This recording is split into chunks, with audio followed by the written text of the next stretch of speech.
আল্লাহু আকবার, আল্লাহু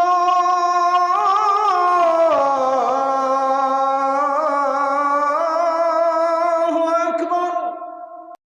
এই যে ইসলাহি মজলিস বিভিন্ন মাদ্রাসাওয়ালারা মসজিদওয়ালারা করে থাকে, এটা আমাদের মূল একটা মাকসাদ থাকে, সাধারণ জনগণ যেন আল্লাহমুখী হয়, সাধারণ জনগণের কলিজার মধ্যে ইমান ইসলাম ঢুকানো, আখেরাত বুঝানো। একথা বলা যে ভাইয়া আপনি আলহামদুলিল্লাহ, কিশোর হোক যুবক হোক বয়স্ক মুসলমান হোক, কেউই অবসর নাই, বেকার নাই, দিন রাত কোনো না কোনো মেহনত করতেছে, কিছু না কিছু পরিশ্রম।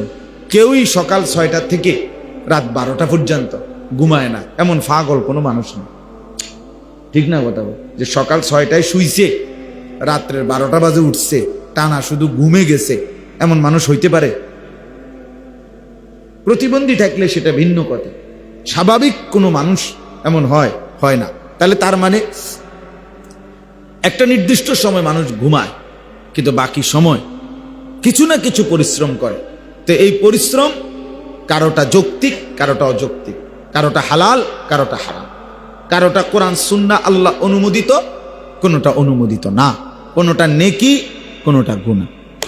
আল্লাহ তাআলা কোরআনুল কারীমের মধ্যে বলছে, আমার যে বান্দা বলে আল্লাহ আমি দুনিয়া পুরাটা চাই না, যা হাসানা রব্বানা আতিনা ফিদ দুনিয়া হাসানা, আল্লাহ আমাকে ওটুকু দুনিয়া দেন যেটুকু হাসানা, পবিত্র, যেটুকু হালাল, যেটুকু আপনার অনুমোদিত, যেটুকু আপনার মর্জি মতো, আপনার পছন্দ মতো, আমারে এতটুকু দুনিয়া দেন।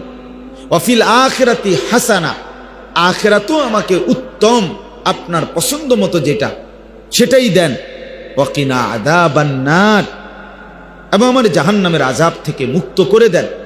তো এর পরের আয়াত হলো আল্লাহ বলে, আমার যদি কোনো বান্দা এরকম চায় যে দুনিয়া আল্লাহ আমি হালাল হারাম মিশ্রিত চাই না, হালাল চাই, আখিরাত উত্তমটা চাই, জাহান্নাম থেকে মুক্তি চাই, তো এর পরের লাইন হলো কোরআনে হযরত মাওলানা মনজুর নোমানী রাহমাতুল্লাহ আলাইহি বলছেন যে প্রতিটা কওমি মাদ্রাসা আমার, এই সন্তান আমারই সন্তান, আমারই মাদ্রাসা, কাজে এখানে কোনো তাকাল্লুফ নাই, যাই ভিন্ন কোনো জায়গায় আসি নাই।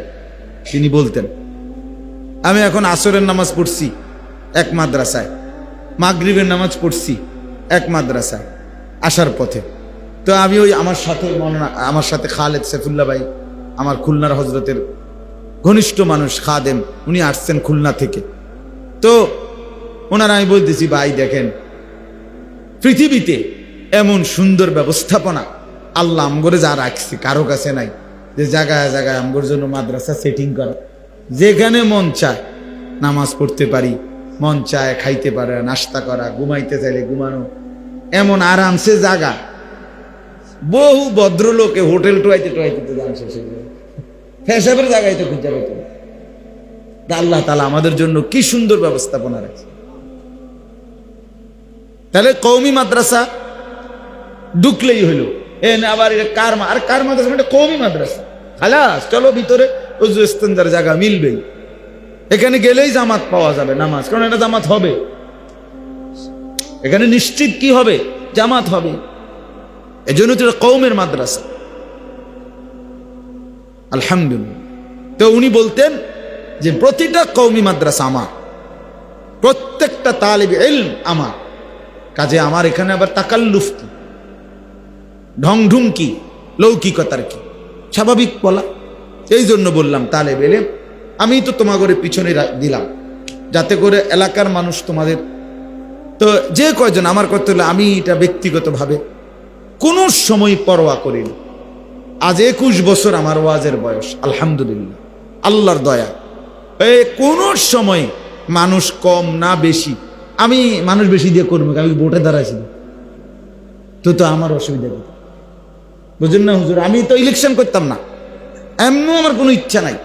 বহুত মার্কাওয়ালা আমার কাছে, আমাদের ইসলামী ঘরানার আমারে বলছেন, কেন কি বা উচিত অনুচিত এই ব্যাখ্যা পরে, আমি করা উচিত না উচিত সেটা ঠিক আছে, পরে তর্ক করলে তো পরের কথা, কিন্তু প্রথম কথা বলতেছি যে আমি তো কোনো নির্বাচন করতাম না, তা আমি এত জনসমর্থন দিয়ে ঘাস কাটবো নি, আমার জনসমর্থন দরকার নেই। আমার যদি আমার তো দরকার নেই, কাজে আমি একজন না হাজার জন, এতে কোনো সমস্যা নাই। আমার আল্লাহর কথা একজনের জন্য বলা আমার দায়িত্ব, 1 লাখের জন্য বলাও আমার দায়িত্ব।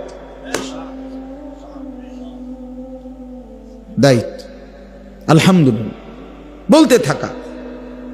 এই মোবাইলের সুবাদে এখন দেখা গেছে সারা পৃথিবীতে বাংলা ভাষাভাষী মুসলমান যারা সারা পৃথিবীতে প্রবাসী, আমাদের এরকম লাখ লাখ হাজার হাজার মানুষ আমাগো বয়ান, আলেমদের বয়ান শুনে না। তাহলে বোঝা গেল দৃশ্যমানের চাইতে অদৃশ্য শ্রোতা আরো অনেক বেশি, অনেক বেশি, যাকে আমি চিনিও না, যাকে আমি জানিও না, কিন্তু আমাদেরকে ভালোবাসে, মহব্বত করে, আল্লাহর কথা শুনে। তাহলে এই জন্য বেশি কম নিয়ে কোনো টেনশন নেই, এটা কোনো মাথা ব্যথা নেই।